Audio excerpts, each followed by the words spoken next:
Shirlee, thanks for coming on. Thank you for having me. I gotta tell you, um, I was told about Cherish Families, your organization, from a good friend, Joshua Erickson. So shout out to him. But he was like, you've got to get him on. I'm like, okay, all right. And so reached out, and you guys were super accommodating. So I'm happy that you're here and talking to me. I'm glad that our schedules finally aligned. Oh, it's okay. You know what? That stuff happens quite a bit. It's all good. So, Shirley, real quick, what is Cherish Families? What is it? What's this organization about? We are a social service nonprofit, and we provide really any kind of social service that people from fundamentalist backgrounds might need.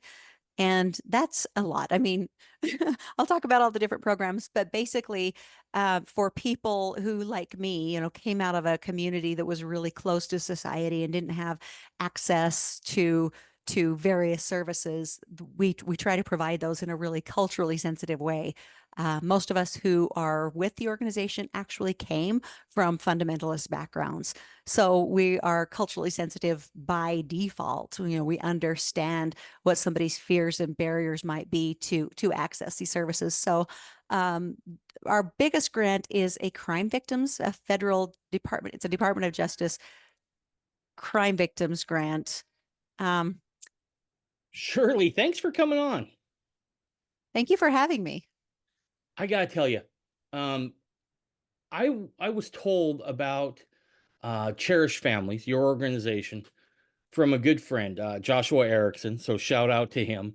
But he was like, you've got to get him on. I'm like, okay, all right. And so reached out, and you guys were super accommodating. So I'm happy that you're here and talking to me. I'm glad that our schedules finally aligned. Oh, it's okay. You know what? That stuff happens quite a bit. It's all good. So, Shirley, real quick, what is Cherish Families? What is it? What's this organization about? We are a social service nonprofit, and we provide really any kind of social service that people from fundamentalist backgrounds might need. And that's a lot. I mean, I'll talk about all the different programs, but basically, for people who, like me, came out of a community that was really close to society and didn't have access to various services, we try to provide those in a really culturally sensitive way. Most of us who are with the organization actually came from fundamentalist backgrounds. So we are culturally sensitive by default. We understand what somebody's fears and barriers might be to access these services. So um, our biggest grant is a crime victims, a federal department. It's a Department of Justice crime victims grant. Um, Let me pause for 1 second. You're just fine. I'm the only one here, so I got to find out what's happening. You're just fine.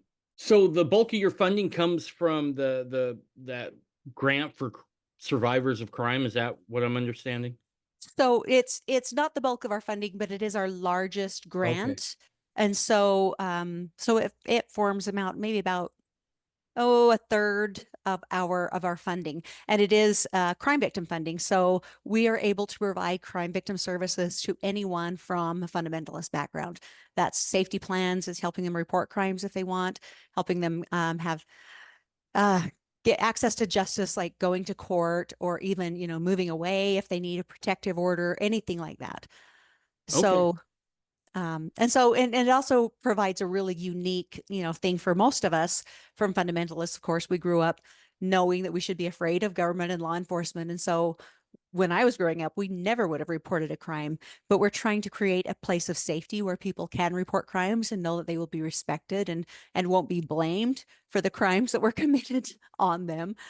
So that's a big part of our funding. Another service we provide is family peer support.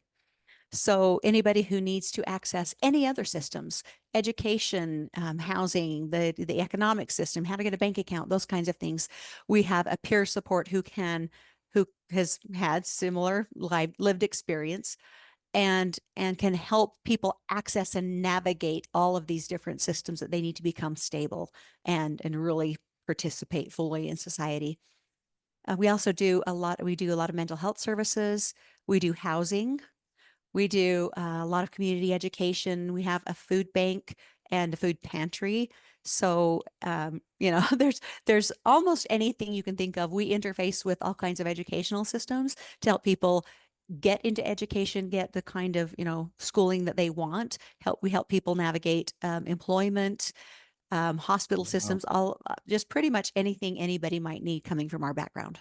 Holy cow. So how was this started? I mean, when was this started? What was the impetus behind this?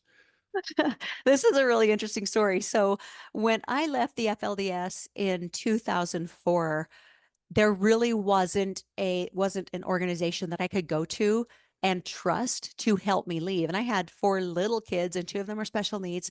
And so, it took me 6 years between 1998 and 2004 to actually get the resources I needed to make that break to leave the FLDS group under Warren Jeffs. So I realized that there was going to be something was needed to stand in that gap. And people started showing up at my door and asking for help and staying on my couch while I tried to find them existing resources. So and I'm looking around, there were a couple of organizations that did exist out back then, but they were really anti-polygamy organizations. Their stated goal was to rescue people from their religion. There was a lot of pathology, a lot of pathology-based services. It's like you're bad and wrong, and we're going to make you over in our image and make you good and right, and then you'll worship Mm, our God and not your God. And then there was a lot of exploitation. So if people called those organizations, they would end up on TV oh, having to geez. talk about how evil their family and community was in order for them to be worthy of services. And I would just look at that and get horrified because I knew that that was making it worse. And I also wouldn't access those services because I was not willing to demonize my family and my community.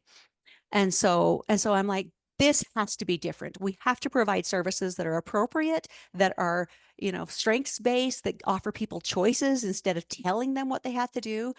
Because, in my situation, yeah, Warren Jeffs isn't telling me what to do anymore, but now you're going to, and somehow this is better.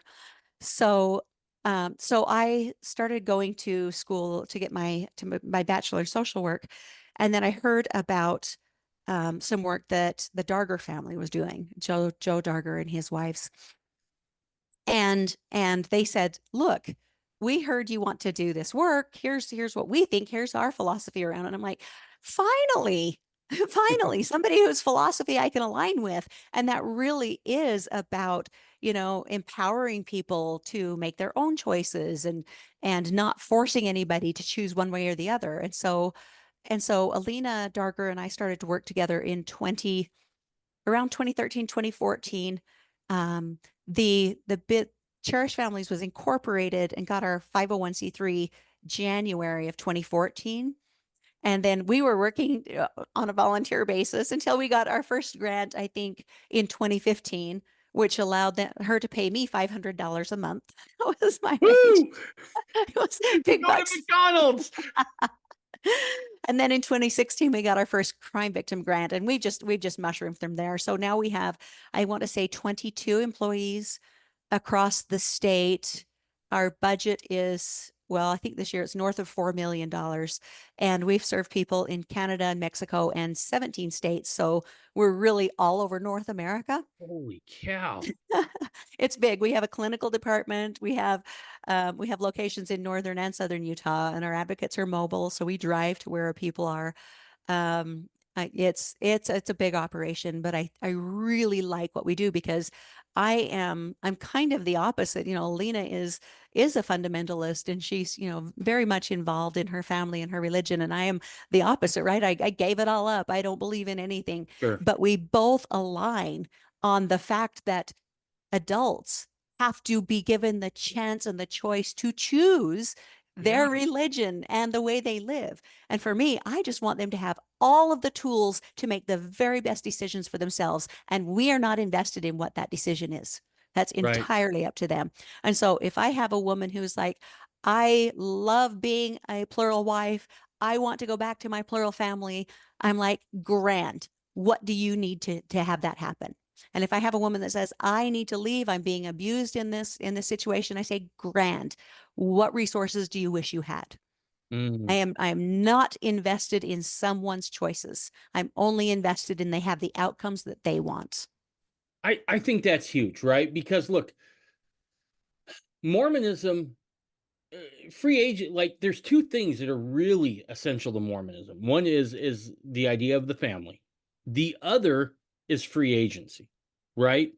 That's right. Um, and a lot of times I would imagine, I don't do your kind of work, so I won't pretend to speak from experience, but I think by the time someone realizes, oh, this isn't really what I want, and I don't want to be here anymore, that to come out of that, and like you were saying, go into some of those other organizations that are going to throw your face on TV, and we're going to strip you of what you believe and remake you in our image. That's not necessarily agency either. No, it's not. And It's so, exploitation. yeah, it's exploitation. And so what I find so fascinating and so awesome about what you and Alina have done here is that you've given the power back to the individual to make their choices. And that's huge, right? Certainly, I love my way of life. I love being a Mormon fundamentalist, but I'm also not dumb, meaning that I know that this isn't for everybody, Right. right? And I don't think anyone should be forced into this. Likewise, I don't think anyone should be forced to give it up if they don't want to. Right? I'm kind of like down the center, just you do you, bro. We may not be able to hug it out on Saturdays, but I mean Sundays, but we can slap high fives on Saturday, right? Um, Absolutely. and so I find that very fascinating. As you're starting all this, what were some of the biggest challenges you faced in the early days, and then what are some of the bigger challenges you face today? So very early on, in fact, before we even had an organization to do anything with, I was doing, work with organizations. It's like, hey, I know you have housing for a woman that's fleeing abuse. And so I go and I would try to work with organizations that did exist. And so much of the time, the bulk of my time was spent trying to help them understand that somebody coming from these communities are actual human beings and they're worthy of dignity and services, because there was so much stigma out there. And it's just, the assumption was you're stupid, you're Mhm. bad, you're guilty of every crime we've ever heard of come from there. And so, when you have underserved and stigmatized populations, everything that gets assigned to those is everybody in them is defined by that, right? And so even still in the news, you'll see, a fundamentalist did whatever, drove drunk and ran off the road. You'll see in the comments, they all do that. And if they said that about, somebody in St. George did that, if somebody got on the comments and said, well, everybody in St. George does that, they would get piled on and be like, that's not true. But it's upheld and it's okay when you're talking about stigmatized populations. And so for me, I experienced this. I would go to the doctor for something, and the doctor would make me justify my very existence and why I needed services because you polygamists think this, this, and this. And so Oh, it's such a huge barrier. And so for me, again, the biggest part of my time initially was spent just trying to humanize the individuals that would come and ask for services. And so now, that became a huge part of what we do is cultural sensitivity training for, we do it for the state now. We do it for the Department of Health and Human Services. We do it for hospitals because there's so much built up there. And it's been 185 years of this pathology narrative that we have to take down brick by brick for people so that they can stop seeing someone who's a polygamist and have all of that previous idea heaped on that individual. And we have to be able to say, you need to separate that. I don't care what your position on polygamy is. You need to know that this human being is not guilty of everything that you think you know. right. Right. And is that still the challenge today? Is that one of the bigger challenges you think people face today as well? It's not as bad. It's been actually we've made some great strides in this. We're able to work with universities as they're educating their doctors and their PAs, that I get to come in and talk to the students and say, part of trauma informed care, part of cultural sensitivity is understanding that there's all these myths around this population that you need to be able to just lay on the shelf when you walk in that door. And so we're starting to get some amazing traction that way in the court systems, in various places. It's an ongoing thing, and people are accessing the trainings, and I think we're getting a lot better outcomes. But it's not something that we did it once and now we can walk away, because there's turnover in the employment, right? And so it's a conversation that we're having all the time. But I do believe we've made a lot of strides, and particularly now that Utah's decriminalized, then that can't be the excuse that people use to hold on to their prejudice. Gotcha. Gotcha. That thing about the doctor, like I get nervous going to the doctor because quite frankly, when they do the blood work and like, hey, fatty, we found the problem. That's the sixth cheeseburger you've had today. Right. That's enough to worry me. Right. I can't imagine if someone was like trying to unpack who I am at the core. Right. That would be Right. enough to be like, I'm out. Right. Like, you can take your white lab coat and put it somewhere Yeah. else because I'm out. Yeah. Um, You use better language than I do. right. Well, that's only because I'm on the air. But yeah, it creates less editing if I kind of do some self-censoring here. So what would you say is the biggest challenge you face today? Today, I would say that the demand for our services outstrips our funding, and because we navigate borders, we navigate state Mhm. borders, we navigate international borders, funding's always an issue. And so, in the state of Utah, to their credit, the state of Utah has been incredible to fund programs and to make sure we have resources. It seems like if I go to the state for anything and say, hey, here's a need, that they will figure out a way to get me the funding I need to take care of that. Now, then the state of Arizona, it's been the opposite. We've served more than 900 citizens of Arizona with zero funding from the state, and so that's a huge challenge for us. Trying to cobble together pennies here and dollars there to get people mental health services, and right now, mental health services is a huge part of our work. Um, I would say, what we know, particularly with the FLDS population, the structure dissolved. People were taken away from their families. People were taken away from their communities. And so the belonging needs, the identity needs just got destroyed. And that has a huge toll on people. And so right now in the FLDS, we have a suicide rate that's 960% higher than the national Oh, severe benchmark. We have a suicide, oh, I don't know. Sometimes it's a couple of times a month. Sometimes it's once a month, but I don't know that there's any family that's not been touched by suicide. And then, of course, that creates a lot of needs on its own too. We have a lot of ambiguous loss, a lot of non-death loss, a lot of, loss by death. And so mental health services is huge. And so for people who are not citizens of Utah, I don't have money except in private fundraising to actually provide those services. gotcha. When when this all comes about, right, where someone decides, you know what, it's time for me to get out of here. What does that process look like, right? I would like to talk about it in Utah and then maybe different borders and that sort of thing. Now, there may be some stuff, and I completely understand that you can't tell me if it's operational kind of stuff. I get that. But what can you share? How does this process work? So one of the things that I mean, I always knew it, but I just get reminded every single day, and that is every person is so different.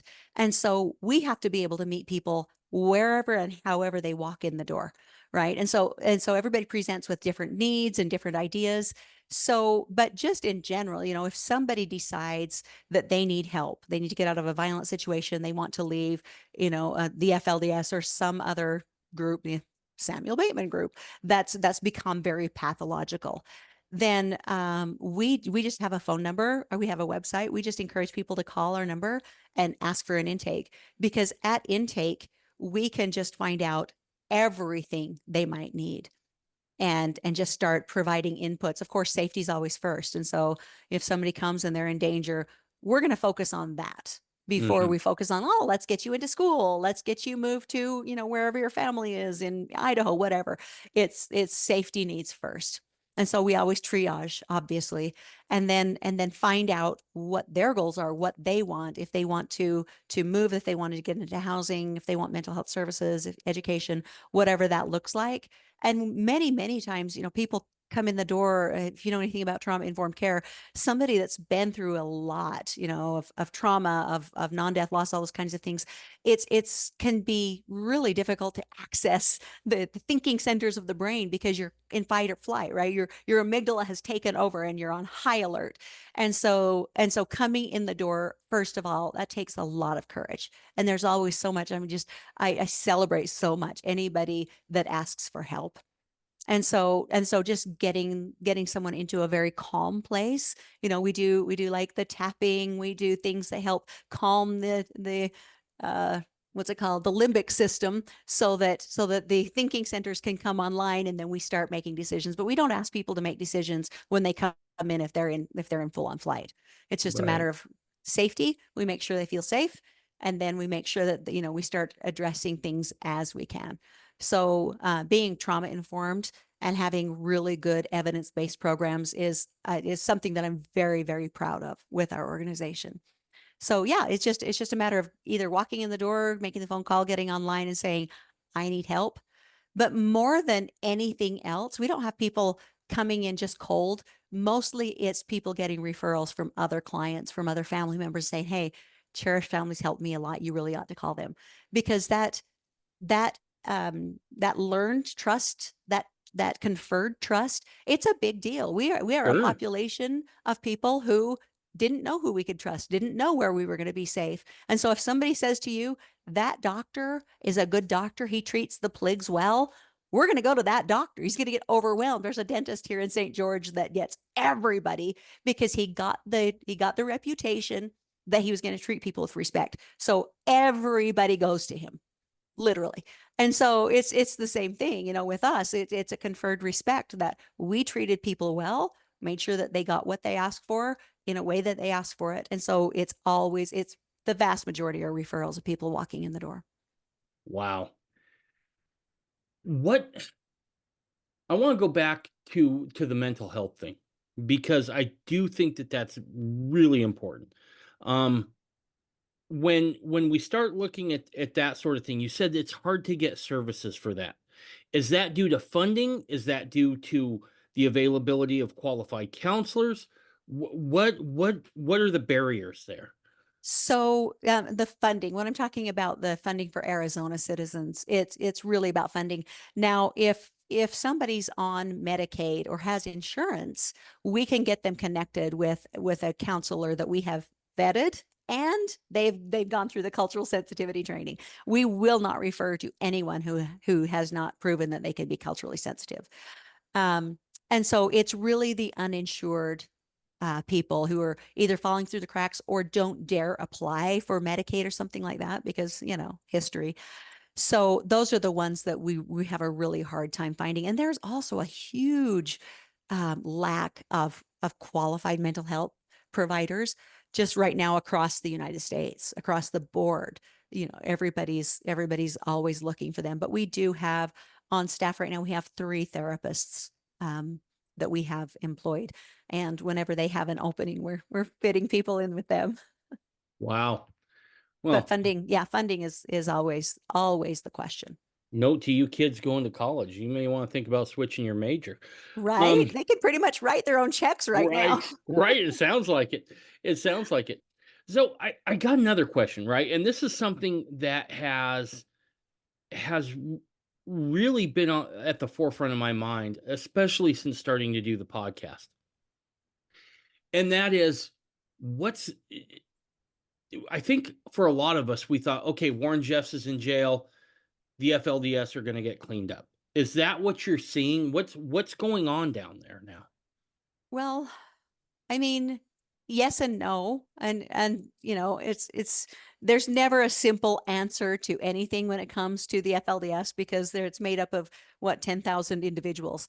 The yes part of it is that since Warren Jeffs was imprisoned, the attrition rate is hovering around 90%. Like as far as people who actually follow Warren Jeffs or his acolytes, it's about a tenth of the number of people who used to.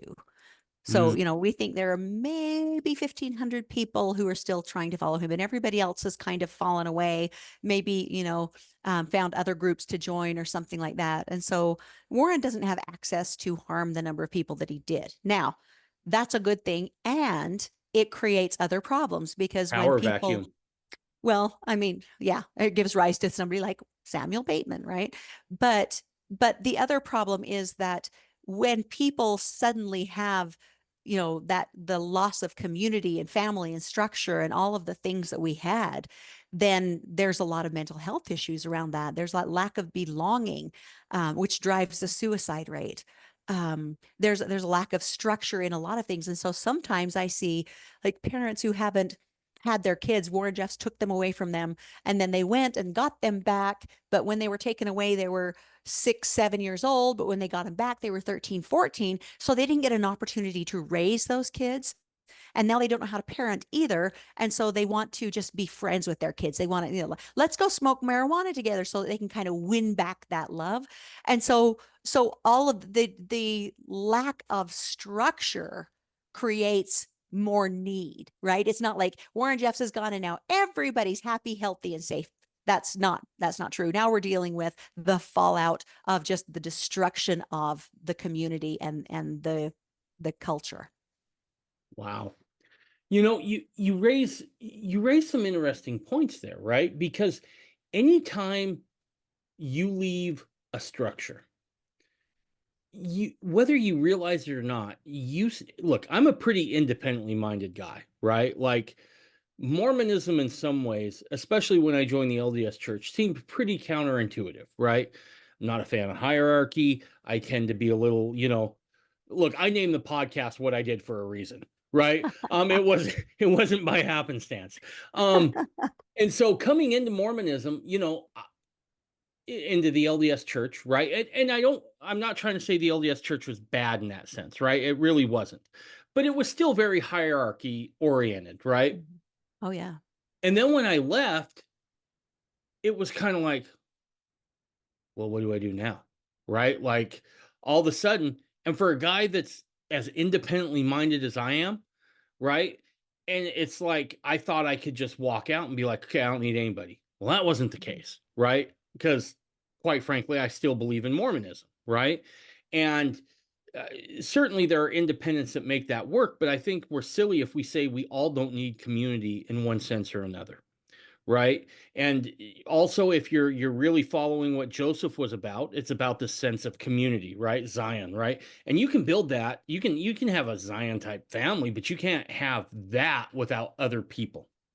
So this idea that you can just kind of be totally ruggedly individual, some guys pull it off, right? But the vast majority, I think we recognize we need that. And so, what kind of tools do you give folks who are coming out of that where they find a structure again, right? That's got to Mhm. be huge, right? Yeah. Because whether we like it or not, we're all subject, I think, to a certain amount of structure being somewhat comforting, right? I go back to the normalcy bias, right? Because I'm a nerd and I don't sleep a whole lot, I read a lot. And I read a book about the normalcy bias, and it used people in 9/11, right? When those planes hit, some people stopped, turned around, went back upstairs to turn off their computer, Oh right? man. But that's your brain's coping mechanism for anything that is truly traumatic and out of the structure. So how is it that you guys are able to provide some of that structure to folks who need that in order to just get their bearings? Um, because I've also seen people when they do leave religion, any religion, it's like, well, I guess I'm not part of a religion anymore. I guess I can go do cocaine, right? And it's like, whoa, slow down, bro. Right? Like that Throwing the was baby never out with the bathwater. Yeah, right. I've seen it. Yeah, yeah, and that was never a thing for me because I kind of came from that kind of background and growing up, and so I knew I didn't want to go back there. But for folks who haven't really experienced any of that, I mean, how do you kind of keep them safe, right? I mean, there's got to kind of save them from themselves. I know that might sound kind of bad on the surface, but Yeah, I mean, we try not to use the rescue or save language because I think it's inherently sure. disempowering.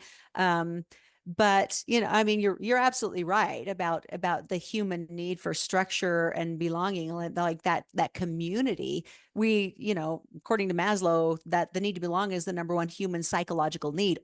Second only to safety, breathing, eating, water, right? Hmm.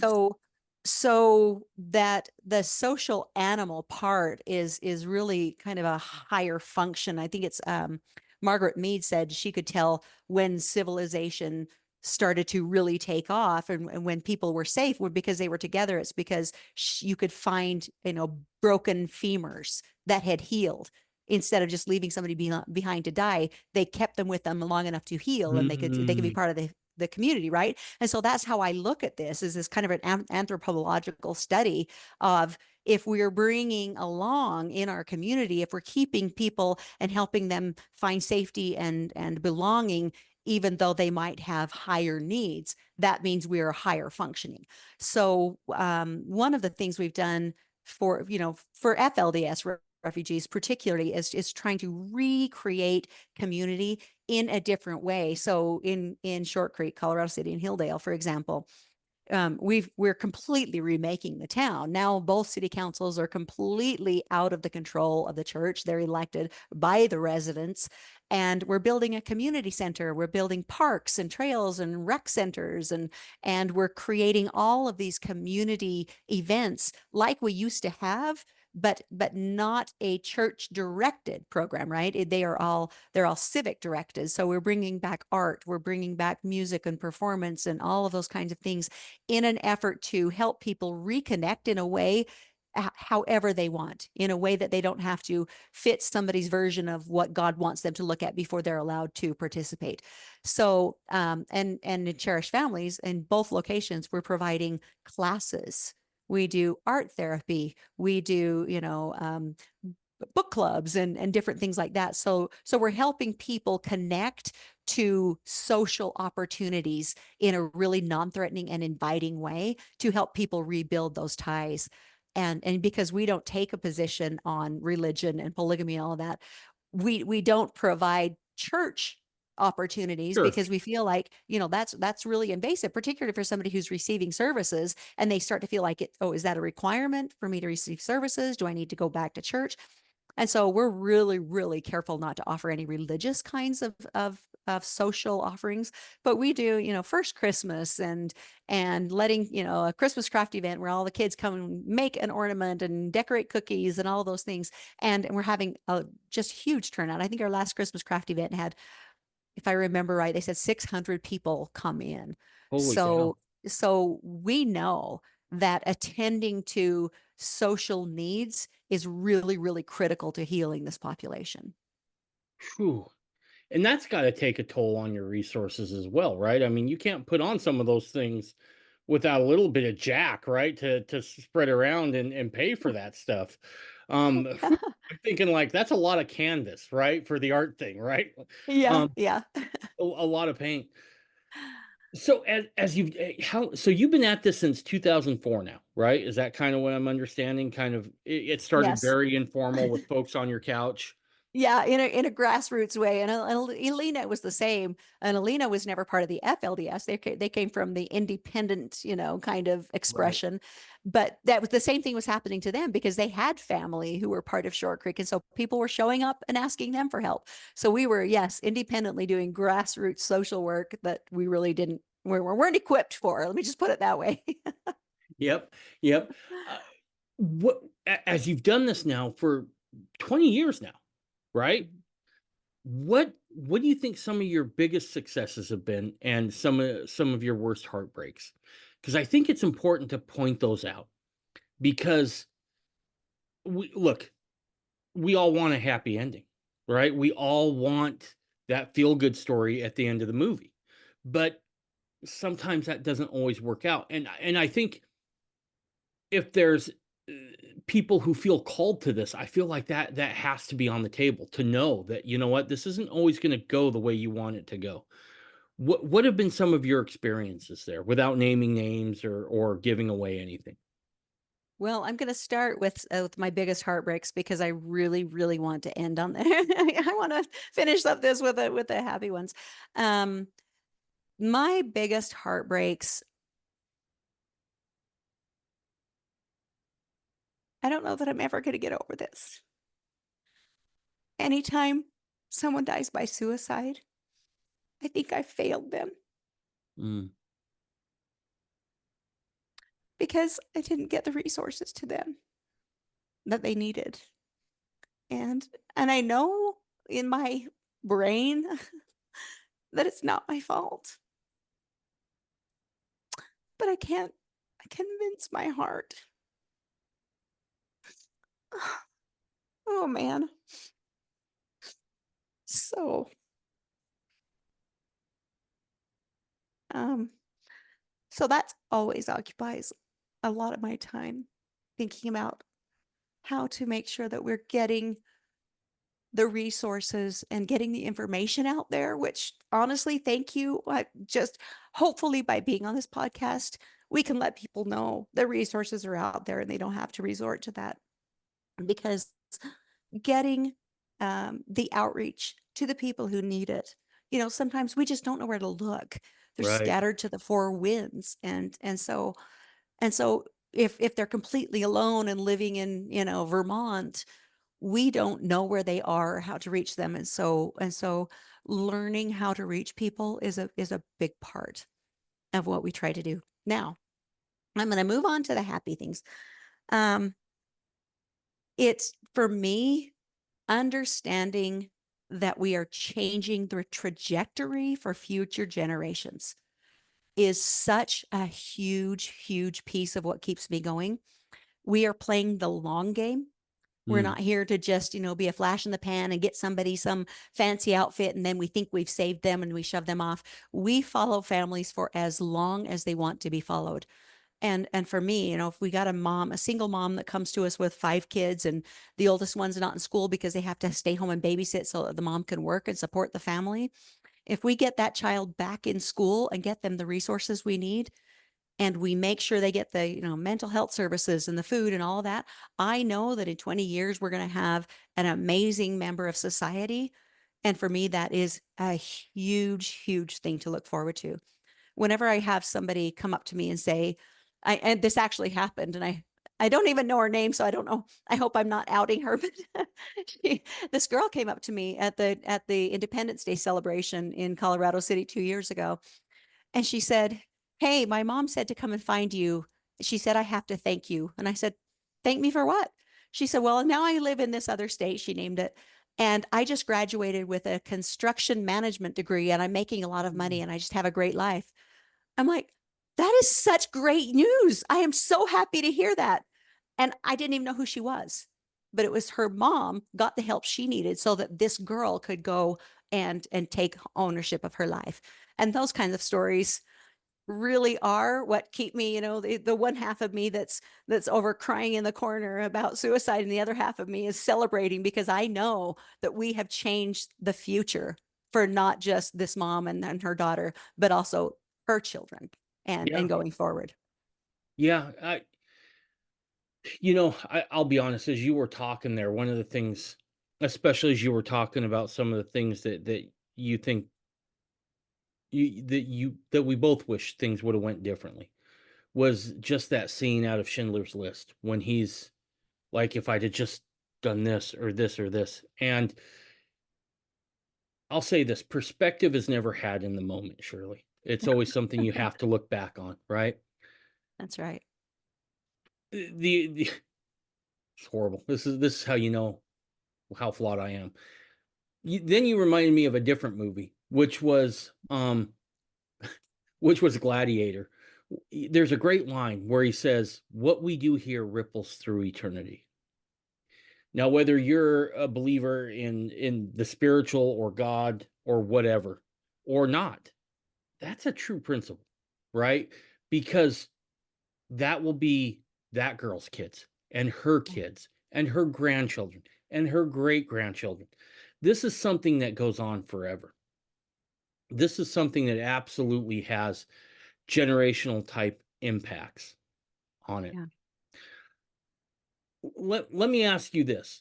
What can the fundamentalist community at large, and I'm not singling out any one group or any one person, but what can fundamentalists at large do to help push this forward? Because I'll be honest, we live in a unique time now where, quite frankly, our lifestyle is kind of one of the most tamer ones out there now, right? Isn't that the truth? Like I remember me and my, and again, I'm very libertarian in my approach, right? I'm like, whatever you do that, you do you, bro. It's between you, your God, lack of God, whatever, you do you, That's right? right. But I remember I was sitting on the couch with both the girls during June back in 2023, and I just went, "You remember when we were the strangest thing out there? Like times have changed, right?" And one of the things that I think is incumbent upon us now is that we have to kind of work to move past these stereotypes that, quite frankly, we allowed to be heaped on us, right? We didn't tell our own story, and I think this is part of how we got here. But I think a good part of that is trying to point out abuse when it does happen, right? You never want to be freewheeling with that word, right? Yeah. There's a difference between domestic disharmony and then real abuse, right? Yeah. Uh-huh. But we have to point that out when it happens, and we have to say that's not okay. That's not okay from from our religious perspective, right? There is nothing I read from Joseph or Brigham that they would have been cool with abusing your spouse or your children. Yeah. So we have to point that out. We have to grow a backbone, I think, a little bit at times, and just be willing to call it out. And so organizations like yours, I think, are leading the way in that. And so what could the fundamentalist community at large do to help support you guys, to help with on the ground needs, those sorts of things? Okay, so there's a lot in there. Let me see if I can remember everything. Let me just go back and just start by saying I don't like to blame the victim, right? I Sure. know that there's been a lot of stigma and prejudice heaped on fundamentalists. That is unfair. So there's been the backlash was, well, let's just go underground, let's not talk about ourselves and all of that. And Mhm. I understand that impulse. And particularly when it was a felony to live your religion. Yeah. And so for me, I'm not demonizing people for having done that, but I do want people to really start thinking about what an amazing opportunity we have right now. We're at a crossroads, and we can't come back and do different, right? Right now, if the various states start to see fundamentalists say, no, we don't do that here, you are going to get turned in for this. No, you're not allowed to do that. You're going to get turned in. Then there's going to be a sea change. And right now is the opportunity to do this. We start being a lot more open and transparent about we are taking care of abusers. We are not allowing sexual assault or underage sexual, rape in our communities. You will be ostracized. Then, and knowing that you're not, I'm not going to be arrested as a felon because I'm a fundamentalist because I reported, somebody Mhm. who's doing this. This is the opportunity. And so it's going to be a little bit hard, I think, for people who are so entrenched in the we don't report because, when I left, I was a felon. And so if I had reported abuse against my children, I could have had them taken from me, right? That's not the case anymore. But sometimes it takes some time for that to sink in. But I think that leaders can really step up and say, look, we need to be able to do this. We need to take care of our children. We need to put our money where our mouth is. And we need to help victims get services. So I will say that there is one of the groups, I'm not going to name anybody, who has actually been telling their adherents, report that crime, get that help, who have been having us come in and do trainings, which I think is huge. If I start to see a trajectory shift like that, then I have a lot of respect. I'm like, okay, you really are following the teachings that you profess to believe in, right? So that's one part of it. This is a really good opportunity. Another part is, call and find out what services are available for you and your family, because there's probably something that we can help with that's going to strengthen families and help families be on their feet and have what they need. And then the other two is support financially. This is our target population. This is the only people we help. And so I don't know who the wealthy fundamental. I mean, I know who some of the wealthy fundamentalists are, but one thing that's happened, I think, well, and this is just my opinion, and maybe I shouldn't say it. Oh no, I make a living out of that. You're fine. I don't make a living out of that. I make a living out of working, and I do this as a full-time hobby. But anyway, no, it's fine. You're totally good here to do that. Okay. Well, I mean, one of the things that's happened is, if a woman comes and says, I no longer want to be part of that, and we facilitate her leaving, then we get a really bad reputation as the divorce agency, and you shouldn't help women leave. And I'm like, why would you want to force someone to stay? That doesn't track. That doesn't track. But then on the other side of it, we get tons of criticism because for other people who are anti-polygamy, the fact that we will not decry the religion, we're told you force women to go back into polygamy and you're a polygamy lover and you're upholding polygamy, and the other side is you guys hate polygamy and you're the divorce agency. And I'm like, I'm Usually, not. usually that means you're on the right track, right? If both extremes don't like you, it's been my experience, you're probably right where you want to be. My grandfather, who flew planes in Korea, said, "You're not over the target if you're not taking flack." If you're not receiving flack, that's right. And That's so I right. tend to look at that like when those times happen to me, I tend to be like, I'm over the target, right? Yeah. I've done something to irritate somebody that didn't want light shown or whatever. And Yeah. so I'm very cognizant of that. Yeah. How do you work past that with certain fundamentalists, right? Certain groups, individuals, whatever. How do you get past that idea of, gosh, they're just here to break up your family? That's what they're about. Well, we don't spend a lot of time trying to court people's good opinion. I mean, we're too busy in the first place. Good for We you. we let our work speak for itself. I think we've done enough. We were very, very active in the decriminalization. We have helped a lot of plural families receive mental health counseling to stay together because that was their stated goal, right? And so for us, it's like if we're strengthening families, if people are getting what they need so that they can be strong, they can stand on their own 2 feet, that's my record. And I don't need to go and try to change somebody's opinion about me if they don't like me. That's not my job. As Gotcha. my mom used to tell me all the time, other people's opinion of me is not my business. Right. Right. No, absolutely. I think you're right though. You just gotta let the work speak for itself, right? And look, I don't have just anybody on, right? When Joshua brought this up, I was like, okay, let's do some homework first, right? And then as I did it, I was like, oh yeah, no, this is good stuff. Um, and so you do have to let the work speak for itself. I want to go back to the decriminalization thing. Was that a debate that was everybody in the organization on board with that decision to support that bill as much as you guys did? I assume everybody was, because nobody in our organization works with people unless they understand the history and fears and barriers. And when you know that the felony status is one of the big barriers for people receiving services, you have to be in support of that. I didn't hear anyone say they were not, and obviously everyone in leadership was in support of that. Um, and I think it surprises a lot of people, for me specifically, because I'm quite a contradictory person. I'm a feminist and all of this Sure. stuff. I'm not a fan of polygamy.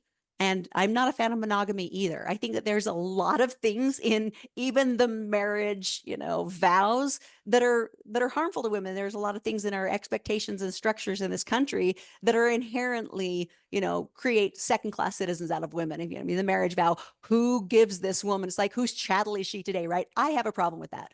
But I don't have a problem with somebody else deciding they want to be married. I don't have a problem with somebody else deciding that they want to be a fundamentalist. Like, that's not my business. My Right. business is how I want to order my life. And so, because people know that that's how I feel, then they're like, why are you trying to decriminalize polygamy? I'm like, because having women live in the shadows is so much more disempowering than anything else. If a woman got married and had to live underground so that she was vulnerable to exploitation at every turn, I would be fighting to legalize marriage. Right. For me, it's like, do the least harm, do harm reduction. What is it that's forcing people to be in a place where they don't have choices? And so, yeah, I'm quite a contradictory person that way, but it's the same thing too, even with religion. I don't feel like I'm upholding a religious structure. I think I'm upholding people's rights as adults to make choices and bringing them out of the shadows so that they have access to medical care and education and whatever it is they need to live healthy, productive lives.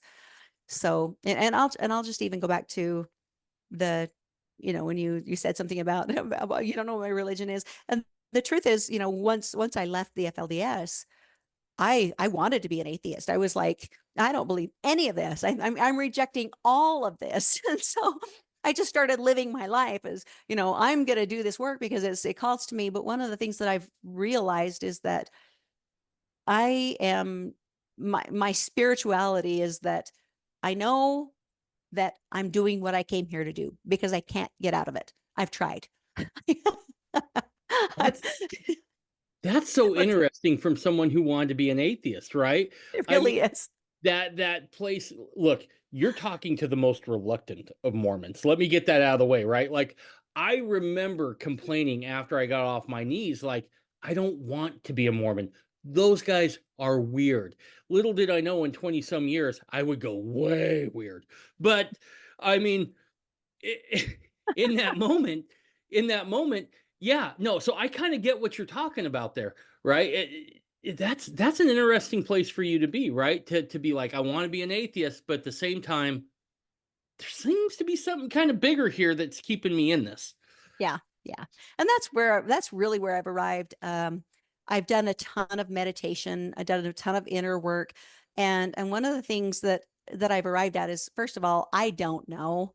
I don't think hardly anybody knows. Well, I don't think really anybody knows what's after this, but there is, to me, with all the meditation, with everything I've done, I at least have the humility to say, I don't know what it is.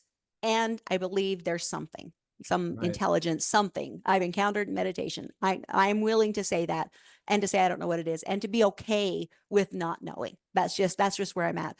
But the thing that I'm very, very clear about is I was born to do this Hmm. and I will do it. I've been court ordered to some things that I absolutely refuse to do. And so just the more I do it and the more things open up and the pathway is so clear, I know I'm doing what I came here to do. And I just tell people, I tell all the time people, I just, if that's not good enough for God, then I guess I'll go to hell. But I'm not going to be part of an organized religion again. But I do know this is why I was born. Sure, sure. When you guys were working so hard to get um, plural marriage decriminalized in Utah, um, I've talked to Christina Rossetti a little bit about this on the first podcast I did with her. What were some of your biggest pushbacks you guys got from that? Because that's something that I was very interested in looking at. Well, I mean, first of all, the Mormon church spent, it's been, about 100 years now, very carefully separating themselves from that, saying that's not us. We are not that. We are no longer right. And so to have fundamentalists in the state of Utah has been just a thorn in the side of the church, because that keeps bringing up that history that they just really want to disown and not embrace. And so for me, and all of these years working with the legislature and some of the really, frankly, counterproductive bills that they passed, I knew it was a long shot. But there had been several people who had been working on it for 5 years or more, just like saying, hey, this is really not logical. This is really having bad outcomes. This is really causing a lot of harm. And so it's finally started to get some traction. But in Utah, and this is just kind of a well-kept secret, if the church doesn't like something, they can kind of kill it, a bill in the legislature. They can just kind of tell their members, that's not good, don't vote for that, and it will die. And maybe that's having less and less of an impact now, but for years that's how it's been.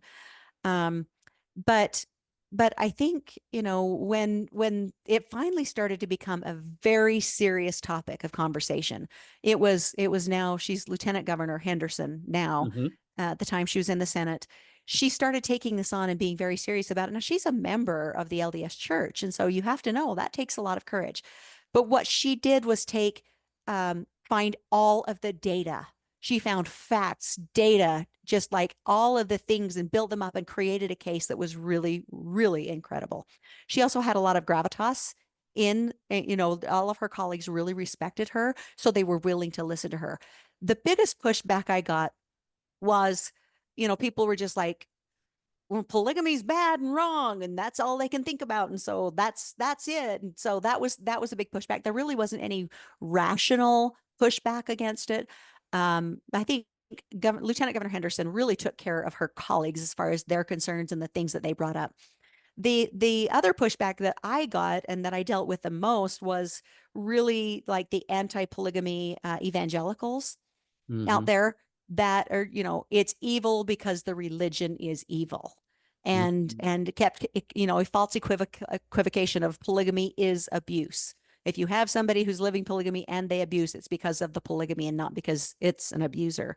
And so those are the conversations that, you can give facts, you can help disabuse all that. But anybody who's in this evangelical mindset, they're not willing to have their minds changed. But it turned out that it didn't matter because the bill passed. What do you think it was? Do you think it was Deidre Henderson's? And shout out to her, by the way, because I know she was very instrumental in that whole thing. And as you said, that took an extreme amount of courage to buck the trend, so to speak, especially, your church home, the whole ball of wax. Yeah. But was there anything else that you feel like was really instrumental in getting this finished up? Because it was so it changed the entire landscape of what it meant to be a polygamist in Utah. I remember when that passed, and I'm like, I'll be damned. Look at that. Um, I was really kind of taken aback. I thought there's no way this is getting done. And I watched very closely. I didn't have the podcast in those days, but I was watching really closely. What else, along with Deidre, and because I don't want to understate what she did, what else do you think really helped push that forward? Because it's a sea change, right? Right. And there had to be, before that, there had to be people who were publicly polygamous, right? So Sister Wives, I think the show Mm-hmm. really helped people kind of get more proximate with those weird polygamists, right? And so they were in their lives, they're realizing they're actual just human beings that have needs and all the same kinds of things that we do. And so that living publicly really helped. I think the Darter's My Three Wives book really helped. Anytime people are coming out and saying, hey, we're humans, let's have a conversation, that makes a huge, huge difference.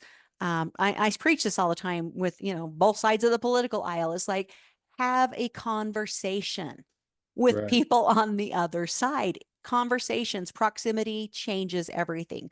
And so I really think that, those brave fundamentalists who are willing to just come out and say, hey, we're just people. and we refused to be in the shadow anymore. That had a huge change again, which is why I'm coming back to this, go report crimes, because that's going to make a huge difference. So that really, really helped. And then Deidre Henderson was willing to go, drove her all over the state, go into people's homes and have those conversations and find out people's experiences being, born in the back shed because they couldn't go to see the doctor, all of the things. She heard everybody's stories, and it made a massive difference. She started telling the stories, Mm. and it changed lives, it changed minds. And so, I'm all for this, the transparency, the being human. It was a big deal. I also want to give a shout out to Lowry Snow, he's no longer in the legislature, but he was in the House, and was the representative who was really in charge of all of criminal justice reform. And I asked him to co-sponsor the bill with with the Senator Henderson, and he laughed. He laughed out loud. He was like, now what?" And then he stopped. He's like, "Oh, you're serious?" Because he knew, this is a big lift. But I said, "Just please don't answer me right now, but think about it." And he did. He went away and thought about it, and he prayed about it. And he came back and said, "I have prayed, and I am satisfied that this is the right thing to do, and I'm going to do it." And so, again, it takes people with real courage, real leadership to look at the real facts and go get past all of the years of stories and stigma, and actually do the right thing. And I see that happen. I saw that happen with this, and some of the things the legislature has done has been really great in that way. Nice. You talked about data that Henderson went out and just compiled that data. Was there anything in that data that surprised you? No. Okay. Like I say, the fundamentalists know everything. There are no secrets from the fundamentalists. Okay. All right. I didn't What kind of data was it? I was interested about that. What kind of data was it? Was this religious data? What are we looking at? So we're talking numbers. We're talking the high number of people who didn't dare or have access to graduating from high school, or didn't have access to college. The vast number of people who have less access to medical care, and have to do like home births and things like that because they weren't willing to go to the doctor or the hospital. We're talking about people who were born in hiding and who ended up with last names that were different from their parents. Just all of those kinds of stories and barriers. She talked to a lot of people in Short Creek, like the number of people, offspring of people who were taken away from their parents in the 1953 raid, and the impact that had on their lives, and the lack of opportunity that came out of that. So just, real hard facts that the state hasn't really confronted up to this point. Right. I think you hit on another important piece of this, which is just kind of showing our humanity, right? And again, Yeah. we got to be better about telling our own stories.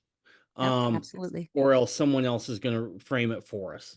Um, and showing that humanity. I got a good friend, probably my best friend outside of Amber and Tanya, and he's not a Mormon at all either, right? He wasn't brought up in it or anything.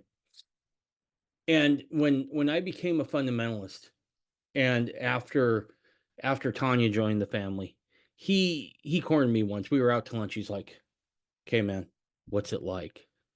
I'm like, "What?" He's like, I knew what he meant, but I wanted him to say the words because I'm kind of an a-hole that way.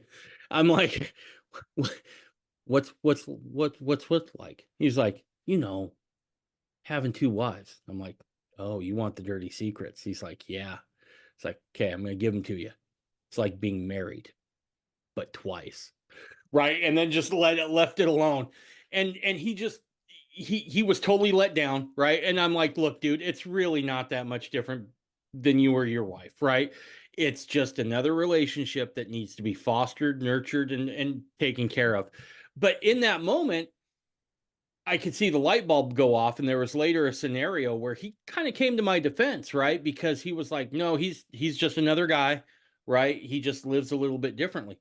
And I think we've got to get to that point, right? Where we show our humanity, where we're willing to just be like, nope, we're just people too. Some of us are really cool and some of us stink on ice. Yeah.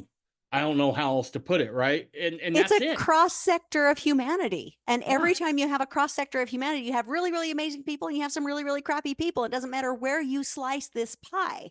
And so until fundamentalists are willing to get out there and be acknowledged as humans, then they're always going to be defined by the ones that are in the news, which are the really, really bad ones, right? Right.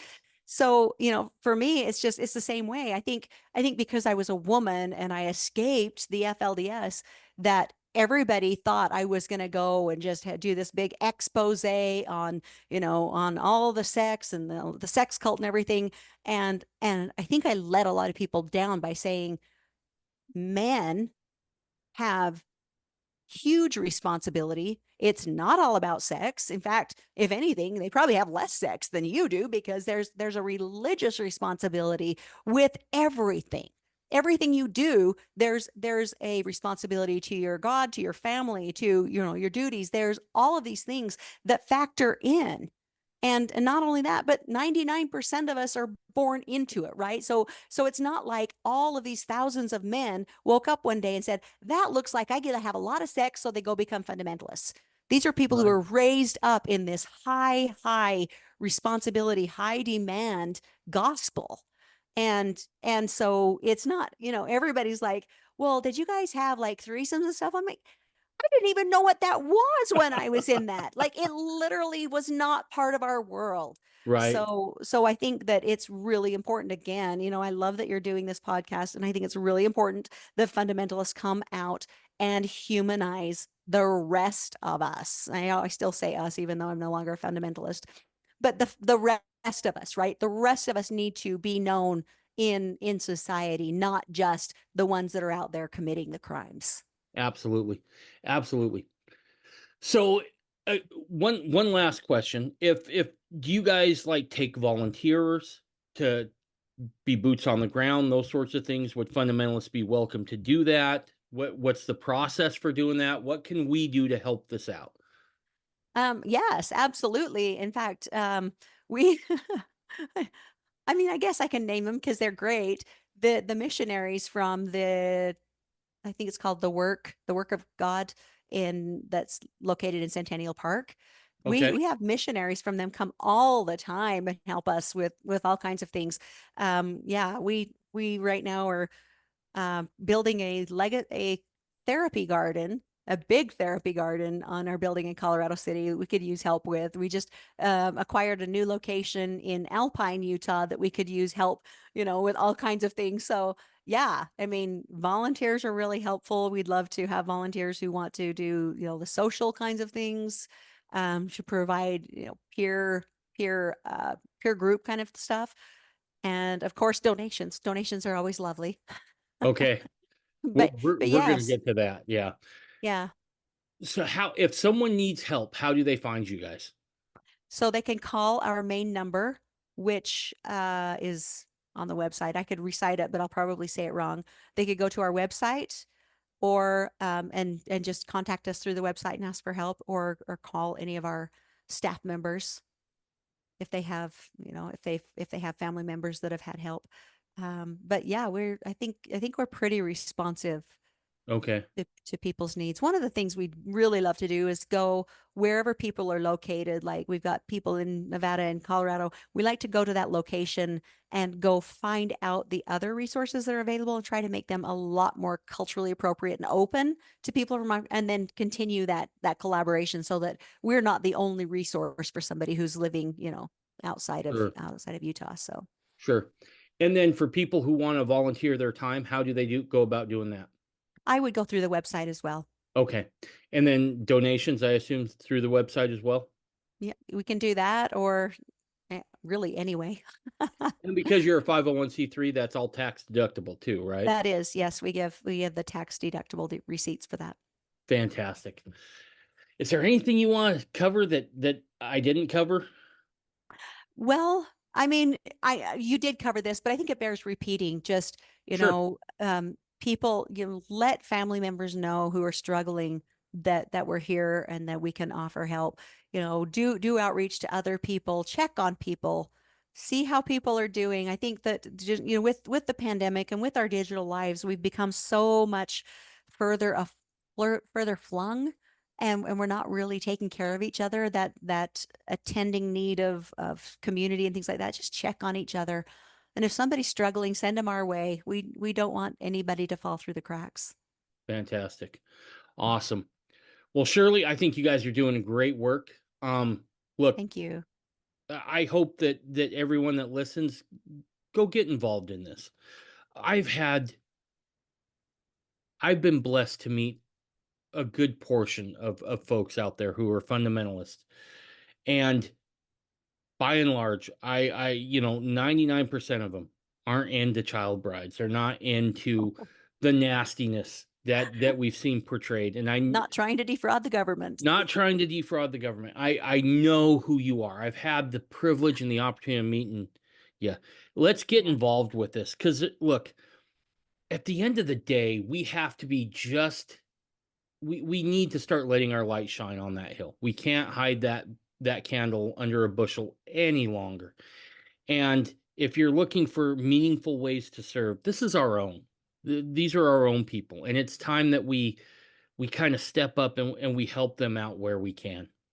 But Shirley, this was awesome. I tell everyone this, and I mean it 100%. You've been on here once. You got a standing invitation to come back on anytime you want. You just need to hit me up, and I'll make the time to get it done. Thank So you. thanks again for coming on. I really, really appreciate it. Been my pleasure. All right, hang out for just 5 minutes. Bye, everybody.